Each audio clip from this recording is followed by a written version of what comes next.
इमरान खान साहब का जो स्टेटमेंट है उससे आपको अंदाज़ा हो जाएगा कि जो बहुत सारे लोग कह रहे थे कि बातचीत चल रही है, कोई बात बन रही है। जो डॉक्टर्स अमेरिका से आए थे उन लोगों से भी मैंने रब्ता किया और मैंने उनसे पूछा जनाब कि आपको दिया हुआ टाइम तो पूरा हो गया, तो उन्होंने साफ इनकार किया और बताया कि जनाब कोई डेवलपमेंट नहीं हुई और हमारे साथ जो वादे किए गए या जो बातचीत की गई उसके ऊपर किसी किस्म का अमल दरामद नहीं हुआ। यानी उन्हें जिस तरह बताया गया कि लोग जेलों से छूटने शुरू हो जाएंगे, यास्मीन राशिद साहिबा छूट जाएंगी, बाकी लोग छूट जाएंगे, वो सारा कुछ नहीं हुआ। बल्कि उन्हें जो इशारे मिलने थे वो भी उन्हें नहीं मिले और उनके साथ अब कोई राब्ता भी नहीं रखा गया। तो इसका मतलब ये है कि वो सिर्फ एक ट्रक की बत्ती थी जिसके पीछे लगाया गया था। या दूसरा एक रीज़न और भी हो सकता है कि इंडिया पाकिस्तान की लड़ाई में अवाम ने पाकिस्तान का साथ दिया, देना ही पाकिस्तान का साथ था, दूसरा ऑप्शन ही कोई नहीं था।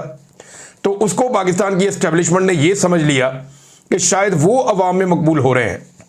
ये गलतफहमी दूर करने के लिए बहुत सारे लोगों ने इस गलतफहमी को बढ़ावा भी दिया, सहाफ़ियों ने, दानिश्वरों ने कॉलम लिख लिख के बढ़ावा दिया। तो मैंने सर्वे भी करवाया मजबूरन इमरान खान और फील्ड मार्शल आसिम मुनीर साहब के बीच में कि इनमें से कौन ज़्यादा मकबूल है, तो वो अवामी राय आपके सामने आ गई। लेकिन उसके बावजूद ऐसा लगता है कि इस एक इंसिडेंट के बाद एस्टेब्लिशमेंट की सोच बदली और उन्होंने कहा दफ़ा करो, कोई डील वील नहीं करनी, कोई बात नहीं करनी, किसी किस्म का कोई मामला तय नहीं करना, तो हम खुद ही पाकिस्तान को जैसे तैसे हम चला लेंगे। बहरहाल पहले इमरान खान साहब का स्टेटमेंट आप सुन ले। उन्होंने कहा कि मैं सारी ज़िंदगी जेल की चक्की में गुजार लूँगा लेकिन फिरौनियत और यजीदियत के सामने नहीं झुकूंगा। ये एक जुमला जो है ना, ये नवाज शरीफ के पूरे ख़ानदान की नस्लों की सियासत के ऊपर भारी है। ये जुल्फ़िकार दी भुट्टो को आप निकाल दें, बेनज़ीर भुट्टो, भुट्टो खानदान निकाल, जरदारी खानदान की सारी नस्लों के ऊपर भारी है ये एक जुमला कि जनाब है। और ये जुमला बोला कहां से इमरान खान ने? जेल के अंदर से बैठकर बोला। नवाज शरीफ, मरियम नवाज, बाकी सारे जेल के अंदर बैठ गए, इनके ट्विटर अकाउंट ही बंद हो जाते हैं, बात ही नहीं करते, जबान बंद हो जाती है, डीलों के चक्कर में लगे रहते हैं। फलाने जज नू बनाओ, फलाना वकील कर लो, फलाने ब्यूरोक्रेट से बात करो, फलाने ऑफिसर से बात करो, फलाने फौजी के घर पहुंच जाओ, फलाने के रिश्तेदार को ढूंढो, तो ये इन्हीं कामों में लग जाते हैं। लेकिन यहां आप देखें इमरान खान साहब, मैं सारी जिंदगी जेल की चक्की में गुजार लूंगा लेकिन फिरौनियत और यजीदियत के सामने नहीं झुकूंगा। ये इमरान खान है। कानून की हुक्मरानी मेरी तहरीक का मरकजी मकसद है जिससे हम जंगल का कानून ख़त्म करेंगे। जब सियासी जमात पर तमाम दरवाजे बंद कर दिए जाए, इन पर जुल्म किया जाए, अदलिया आज़ाद ना हो, तब उनके पास सवाए पुरअमन एहतजाज के कोई दूसरा रास्ता नहीं बचता। मैं अपनी पार्टी, कारकुनान और सपोर्टर्स को हिदायत करता हूँ, ये बहुत इंपॉर्टेंट बात है जो इमरान खान साहब ने की है, कि आप सब लोग एक भरपूर मुल्क गिर तहरीक के लिए तैयार हो जाएं। इस बार सिर्फ इस्लामाबाद नहीं, पूरे पाकिस्तान की कॉल दूंगा। ये इमरान खान साहब की अब स्ट्रेटजी है, क्योंकि ये हुकूमत बहुत बुरी तरह एक्सपोज हुई है और हुकूमत जो है वो एक जोम में भी मुब्तला हो गई है कि पता नहीं इन्होंने अवाम को कंट्रोल कर लिया है। लेकिन अगर पूरे पाकिस्तान में सेम टाइम में एहतजाज होगा तो लॉ इन्फोर्समेंट को हर जगह पे मुतहर्रिक होना पड़ेगा और फिर उनकी कैपेसिटी पे, उनकी सलाहियत पे भी सवाल पैदा होगा। और अगर इमरान खान साहब कहते हैं जहां जिसका बस चले बस वो एहतजाज करता जाए और सड़कें बंद करो, एहतजाज को बढ़ाओ, हर तरफ पहिया जाम करो, और पहिया जाम तो होता रहता है पाकिस्तान में, जमात इस्लामी ने भी किया और लोग भी करते हैं, तो तहरीक इंसाफ कर लेगी तो क्या हो जाएगा। लेकिन असल पहिया जाम जिस दिन इस मुल्क में हुआ ना, तो सबके 14 तबक रोशन हो जाएंगे। तो इमरान खान साहब एक नई हिकमत अमली के साथ आ रहे हैं कि अब मैं सिर्फ इस्लामाबाद में नहीं, पूरे पाकिस्तान की कॉल दूंगा। तो ये जो पूरे पाकिस्तान की कॉल होगी ना, ये वर्कर्स के लिए होगी। लीडरशिप इमरान खान साहब की किस तरह की है अब आप अंदाजा कर लें खुद ही। यानी अपनी मर्जी से वो एहतजाज करते हैं, नहीं करते तो नहीं करते।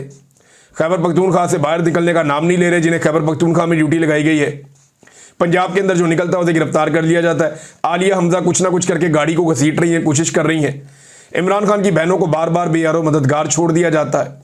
लेकिन चले पहले इमरान खान का स्टेटमेंट पूरा करते हैं, फिर आपको बताता हूं कि पार्टी के तमाम लोगों को पैगाम देना चाहता हूं कि आप में से कोई भी इलेक्टेबल नहीं है।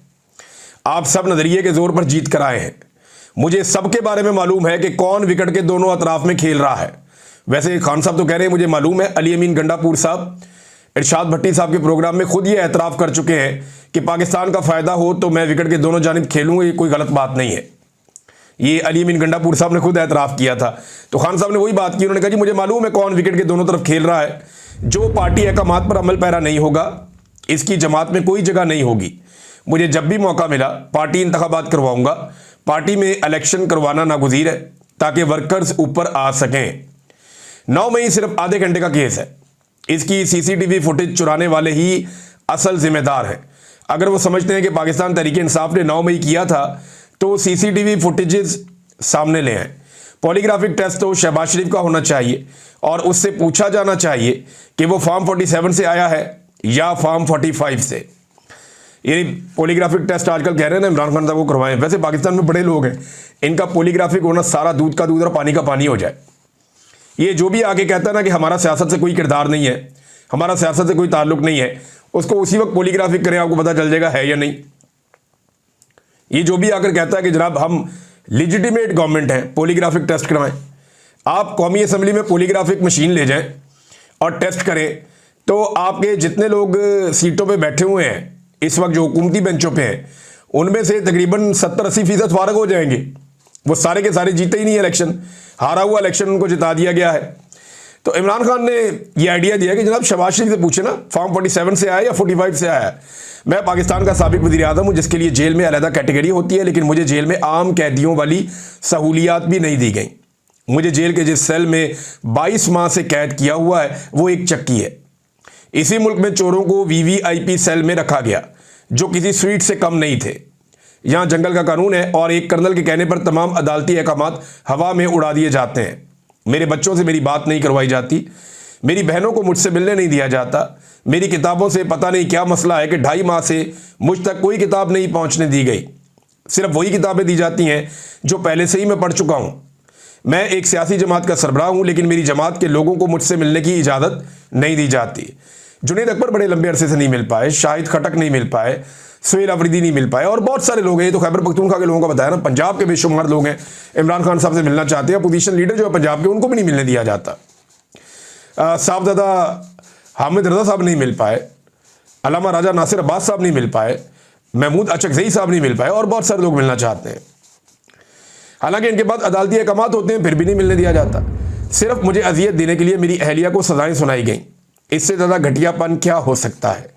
एक हफ्ते में मेरी अहले खाना या वकला से सिर्फ 30 मिनट की मुलाकात करवाई जाती है। मेरी अहलिया पर सिर्फ सहूलतकारी का झूठा इल्ज़ाम था जो साबित भी नहीं हुआ। कल हाई कोर्ट के बाहर होने वाले एहतजाज में तमाम अपोजिशन अरकान लाजमी शिरकत करें। 26वीं तरमीम के बाद अदलिया बिल्कुल मफलूज और बेअसर हो चुकी है।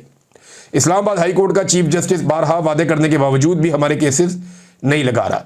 सुप्रीम कोर्ट ने मिलिट्री ट्रायल के हक में फैसला देकर अपने ही अदालती निज़ाम पर अदम एतमाद कर दिया है। भारत के जवाब में हमारी फोर्सेस खसूसन पाक फ़ज़ाइया ने ज़बरदस्त जवाब दिया है और पूरी कौम ने भी साथ दिया है। मैं जेल में कैद हूँ मगर यहाँ भी लोगों ने पाकिस्तान के जवाब पर खुशी मनाई। अडियाला जेल में कैद इमरान खान साहब ने सहाफ़ियों से, वकला से और सबसे गुफ्तगू की। ये जनाब उस गुफ्तगू का खुलासा है।